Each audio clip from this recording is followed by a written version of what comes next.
Ухандан келген 18 студент карантинден соң үйүнө чыгарылды. Кытайдын Ухан шаарынан келген 18 студент 14 күндүк карантинден соң үйлөрүнө чыгарылды. Баары Кыргызстандын жарандары. Алар Кытайдан 2 февралда Казакстандын Нур-Султан шаары аркылуу атайын бортто келишкенин Саламаттыкты сактоо министрлиги билдирди.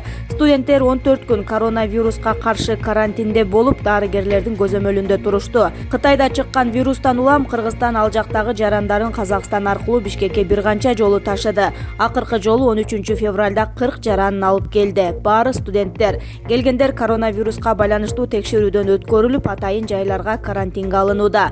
Илдеттен улам Кыргызстан Кытай менен чек араны жаап, авиа каттамдар токтотулган. Кыргызстан илдет чыккандан бери 200дөн ашуун жаранын Кытайдан алып келди. Кытайда коронавируска чалдыккандардын саны 63 миңден ашып, 1400гө жакын киши жашоо менен кош айтышты. Ошол эле кезде ооруну жугузган 5500 киши сакайганы кабарланууда. Кытайдан башка дүйнөнүн 30 аймагында кеминде 565 кишиге вирус жуккандыгы аныкталган. Ички иштер министрлиги Рахманберди уулунун кайрылуусуна байланыштуу иликтөө жүргүзүүдө.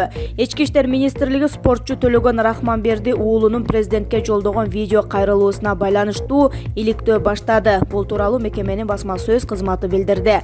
Төлөгөн Рахманберди уулу 14 февралда президентке видео кайрылуу жолдогон. Анда Кылыч Саркарбаев жана Нурбек Райымбеков баштаган топтон запкы көрүп жатканын айтып, алар бул тууралуу ооз ачпоого үндөп келгенин билдирген. Милиция Рахманберди уулу кайрылуусунда айткан маселе боюнча ал мурда бир канча жолу суракка келгенин, бирок өзү ошол фактыны четке какканын маалымдады. Президенттик аппараттан азырынча реакция боло элек. Кайрылууда Рахманберди уулу бажы кызматынын төрагасынын мурдагы орун басары Райымбек Матраимовдун кланынын айынан тынчтык көрбөй жатканын белгилеген. Азаттык Райымбековдон, Матраимовдон жана алардын туугандарынан азырынча комментарий ала алган жок. Ал эми Кылыч Саркарбаев бул кайрылууда кимдир бирөөнүн кызыкчылыгы болушу мүмкүн деп Азаттыкка билдирди.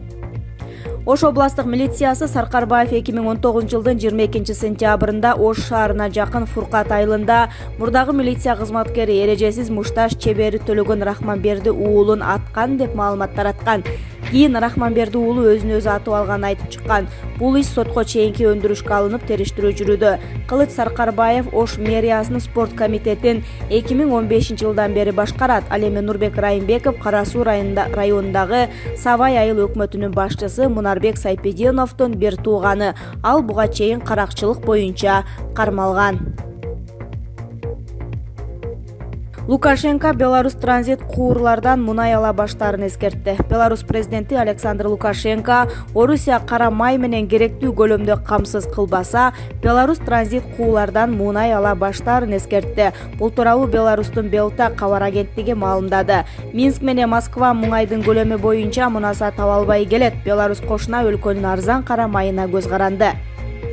Лукашенко 14 февралда билдиргендей, Беларустагы муңай иштетүүчү заводдор январда Орусиядан 2 миллион тонна чийки заттын ордуна 500 миң тонна гана алган. Өлкө аймак аркылуу өткөн дружба куруу Европага Орусиядан 1 миллион баррель мунай ташыйт. Бул талаш Минск менен Москванын союздук мамлекет түптөөгө байланышкан саясий пикир келишпестиктеринин бир бөлүгү. Орусия кошуна өлкөнү кеңири интеграцияга көндүрүүгө аракеттенип келет. Бишкек сот мугалимди сабактан күч менен сүйрөп чыккан аял боюнча чечим чыгарды. Сот Бишкектеги мектептердин биринде мугалимди сабактан күч менен чыгарган аялдын кылыгы боюнча чечим чыгарды. Бул тууралуу Ленин райондук сотунун маалымат кызматы кабарлады. Билдирмеге ылайык, ал аял жоруктар жөнүндөгү кодекстин 110 беренеси боюнча күнөөлүү деп табылган. Ага 30 миң сом айып пул тагылган. Каражат мамлекеттин кирешесине түшөт. Окуу борбор каладагы номер 95 мектеп гимназияда болгон. Педагогдун айтымында окуучу кабинеттен бир нерсе алып чыгып кетейин дегенде мугалим аны алагдыгылып жаткандыгын айтып, сабактын аягына чейин күтүп туруун айткан. Андан кийин кыздын энеси келип чыр чыгарган. Бишкек шаардык ички иштер бөлүмүнүн маалыматына караганда, аял класска сабак жүрүп жаткан учурда кирип келип, окуучулардын көзүнчө ооз калгыс сөздөрдү айткан. Андан кийин мугалимди колунан алып класстан чыгарып, мектеп жетекчилигин алып барган. Окуядан улам педагог милицияга арыз менен кайрылган. Баткендин бажы кызматкерлери 4 миллион сомдук контрабандалык товарды кармады. Кыргызстандын мамлекеттик бажы кызматынын өкүлдөрү аткезчилик менен алып келинген спорттук кийимдердин ири партиясын кармады. Баткен бажысынын кызматкерлери кыргызстандык жаран башкарып бара жаткан кичи автобусту токтотушкан. Унаанын жүк салган жайын ачканда чектеш мамлекеттен бажы мыйзамдарын бузуу менен алынып келе жаткан спорттук кийимдер табылган. Айдоочу товардын коштомо документтерин көрсөтө алган эмес. Товардын наркы 3 миллиондон ашык сом деп айтылат маалыматта. Учурда кылмыш иши козголуп, тергөө амалдары жүрүүдө. Америкада 33 жаштагы кыз интернет аркылуу таанышкан жигити экөөнүн биринчи жолугушуусунда кокусунан банкты карактоого катышуучу болуп кармалды.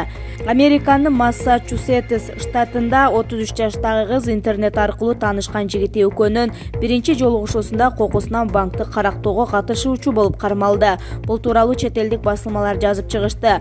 Маалыматка ылайык, Шелби Самсон Род-Айленд штатынын тургуну Кастило менен интернет аркылуу таанышкан. Алардын биринчи жолугушуусунда анын жигити кылмыш кылууну пландаган. Тактап айтканда, жигит жолдо сыра ичкендиктен унааны кыз башкарып бара жаткан. Банкка жакын калганда жигит унаадан түшүп кеткен. Бир канча убакыттан кийин жигит колуна акча, ок атуучу курал жана күндөн коргоочу көз айнекти кармап унаага отурган. Кыздан унааны катуу ылдамдыкта айдоону суранган. Көп өтпөй эле кыз полиция кызматкерлерин көрүп токтогон. Ошол жерден анын жигитин кармап, алар банкты тоноого шектелип жатканын айтышкан. Бул иш боюнча сот шектүүлөргө чечим чыгарып, анда кызды карактоо боюнча 3 жылга, ал эми кызматкерлерге кол салуу боюнча 2 жылга эркинен ажыраткан. Бирок кайра жүргүзүлгөн тергөөдө кыздын күнөөсү жок экендиги аныкталды. Орусия жана Украина президенттери телефондон сүйлөшүп, келээрки жолугушууну талкуулашты. Орусия жана Украина президенттери жума күнү телефондон сүйлөшүп, Норманд 4 форматындагы келээрки жолугушууну талкуулашты. Бул тууралуу Украин президенти Владимир Зеленскийдин кеңсеси билдирди. Донбасстагы кырдаалды жөнгө салууну көздөгөн сүйлөшүүнүн кезектеги айлампасы качан болору айтылган жок. Маалыматка караганда, Зеленский менен Владимир Путин Донбасс жана Крымдагы оккупацияланган аймактардагы жана Орусияда кармалгандарды бошотуу маселесинде козгошту. Кремлдин басма сөз кызматы телефон сүйлөшүү жөнүндө маалымат тарат элек. Сөз болгон эки өлкөнүн жана Франция, Германиянын лидерлери катышкан Норманд 4 форматындагы жолугушуунун акыркысы бир топ тыныгуудан кийин былтыр декабрда Парижде өткөн.